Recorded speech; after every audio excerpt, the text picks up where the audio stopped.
niečo ti ukážem.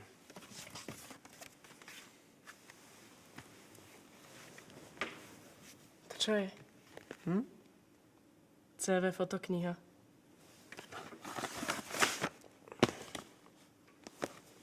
To si ako urobil? To je jednoduché cez internet. Sú tam všetky naše fotografie z Chorvátska.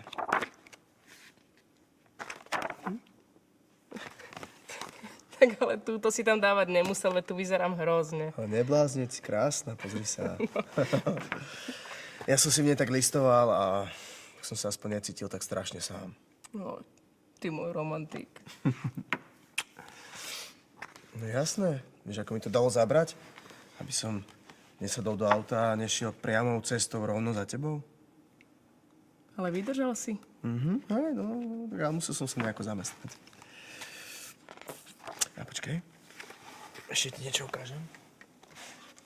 Tak. Tu som napísal všetko, čo chceme spolu stihnúť.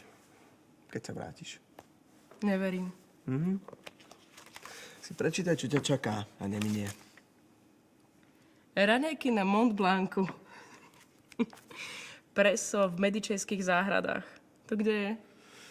To ti potom vysvetlím. Dlhá noc v Paríži. Preboha, to kedy chceš všetko stihnúť? No tak ja neviem. Povedzme, môžeme začať zajtra ráno.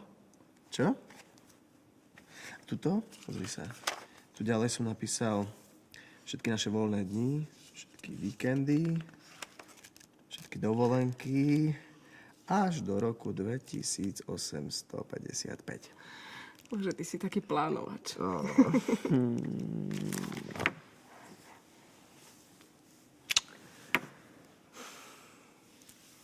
Som rád, že si znova naspäť.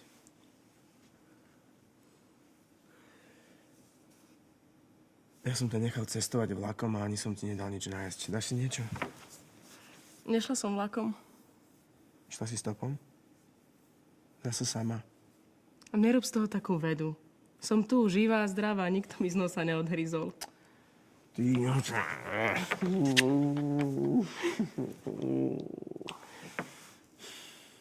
Ja ťa už nikam sám nepustím. Dohodníme sa tak, že ak budeš chcieť niekam ísť, tak ťa vezmem autom, dobré? Braňo, ja som si sem prišla vybaviť iba nejaké doklady.